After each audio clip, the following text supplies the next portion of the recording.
ঘুমের মাঝে ভয়ঙ্কর কোনো স্বপ্ন দেখলে দোয়া পড়া। আউযু বিল্লাহি মিনাশ শাইতানির রাজিম।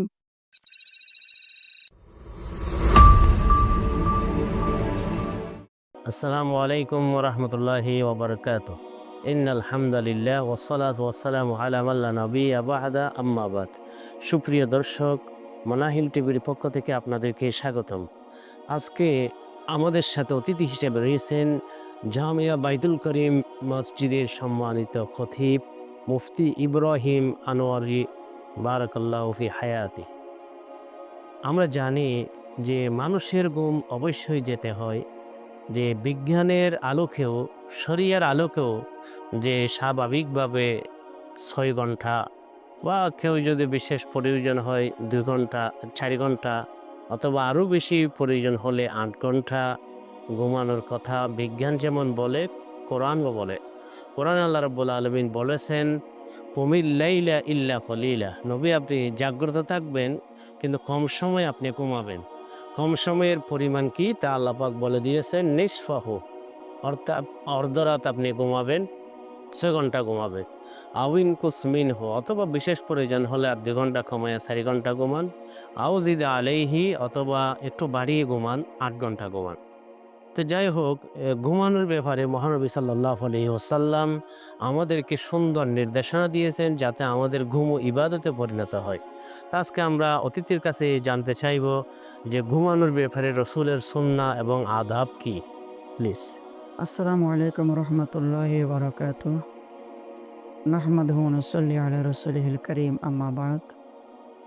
ধন্যবাদ জানাচ্ছি বিজ্ঞ উপস্থাপককে, আল্লামা ডক্টর মুফতি হুমায়ুন কবির কালবি সাহেব বারাকাল্লাহু ফি হায়াতিকে তার সুন্দর উপস্থাপনার জন্য।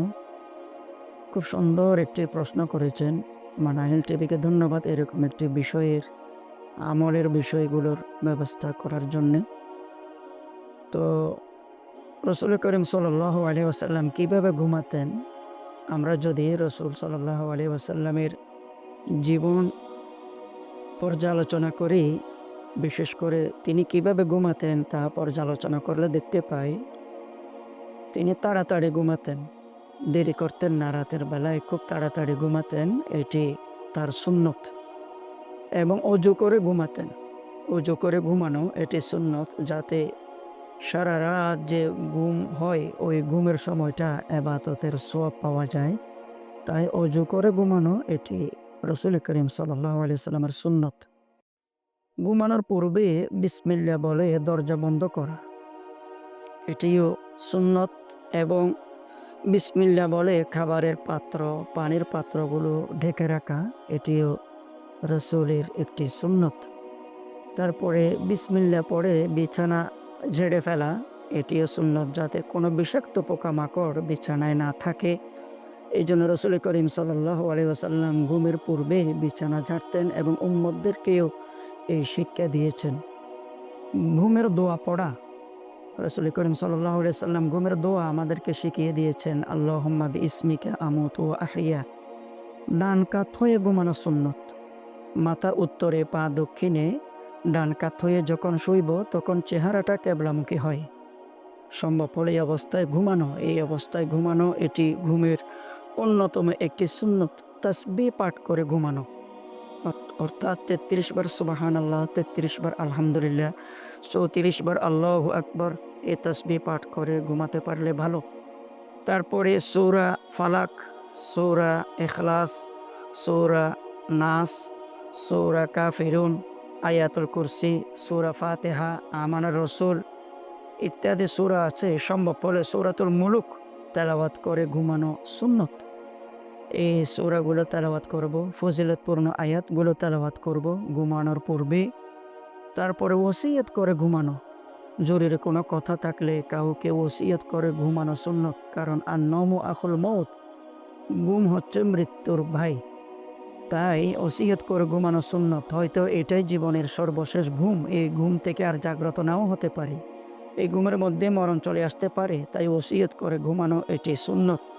তারপরে সবাইকে ক্ষমা করে দিয়ে ঘুমানো, এটিও ঘুমার একটি সুন্নত। সম্ভব হলে চোখে সুরমা লাগিয়ে ঘুমানো, এটিও ঘুমের অন্যতম একটি সুন্নত। দুরূদ শরীফ পড়ে ঘুমানো, ইস্তেগফার পড়ে ঘুমানো, এগুলো ঘুমের সুন্নত। ঘুমের মাঝে ভয়ঙ্কর কোনো স্বপ্ন দেখলে দোয়া পড়া, আউযু বিল্লাহি মিনাশ শাইতানির রাজিম। ভয়ঙ্কর স্বপ্ন দেখলে এই দোয়াটি পাঠ করা সুন্নত এবং দিক পরিবর্তন করে ঘুমানো, এটিও সুন্নত।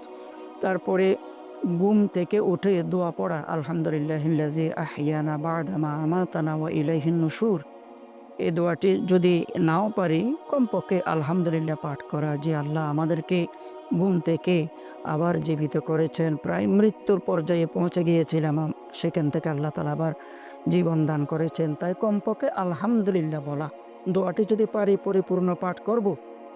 ঘুম আল্লাহর নিয়ামত। আল্লাহ তাআলা বলেন, ওয়া জাআলনা নাওমাকুম সুবাতা। আল্লাহ তাআলা ঘুমকে আরামদায়ক হিসেবে সৃষ্টি করেছেন। তো ঘুম থেকে উঠে দোয়া পড়ার পরে উভয় হাত কবজি পর্যন্ত ধোয়া, এটি সুন্নত। কারণ আল্লাহ রাসূল সাল্লাল্লাহু আলাইহি ওয়াসাল্লাম ইরশাদ করেন, ঘুমের মধ্যে এই হাত কোথায় কোথায় গিয়েছে এটি তো ঘুমন্ত ব্যক্তি জানে না। তাই ঘুম থেকে উঠে উভয় হাত ধুয়ে ফেলা, এটি সুন্নত। আর নাযাফাতু মিনাল ঈমান, পরিষ্কার পরিচ্ছন্নতা ঈমানের অঙ্গ, ঈমানের অংশ। তো ঘুমানোর যে সুন্নতগুলো বলা হয়েছে, এগুলো ইনশাআল্লাহ আমরা হাদিসের কিতাবের মধ্যে পাই। বিশেষ করে তিরমিজি শরীফে এবং আবু দাউদ শরীফে, বুখারী শরীফে তো আছেই। আমরা ঘুমের অধ্যায় যখন এই পর্যালোচনা করব, এগুলো অবশ্যই রেফারেন্স সহ দলিল সহ পাবো ইনশাআল্লাহ। আল্লাহ তাআলা আমাদেরকে সুন্নত তরিকায় ঘুমানোর তৌফিক দান করুন। ঘুম ইবাদত হিসেবে কবুল করুন, আমিন। ধন্যবাদ মুফতি ইব্রাহিম আনোয়ারি হাফিজাহুল্লাহ। তিনি ঘুমের সুন্নাহ নিয়ে গুরুত্বপূর্ণ আলোচনা পেশ করেছেন। মহানবী সাল্লাল্লাহু আলাইহি ওয়াসাল্লাম তিনি এশারের পরপরই ঘুমিয়ে যেতেন, যাতে তাহাজ্জুদের সময় উঠতে তার সহজ হয়। কারণ তাহাজ্জুদের নামাজ আমাদের জন্য সুন্নাহ হলেও তার জন্য এক বর্ণনা মতে ওয়াজিব ছিল, এবং ফজরের নামাজ তাহাজ্জুদের সময় উঠলে তিনি মাঝখানে একটু রেস্ট নিয়ে তিনি আদায় করে নিতেন। আমরাও ইনশাআল্লাহ ভোরে ভোরে খুব দ্রুত ঘুমাবো এবং খুব দ্রুত উঠবো। আল্লাহ পাক তৌফিক দান করুন। সুপ্রিয় দর্শক, আপনাদেরকে অসংখ্য ধন্যবাদ। আসসালামু আলাইকুম ওয়া রাহমাতুল্লাহি ওয়া বারাকাতুহু। ওয়া আলাইকুম আসসালাম।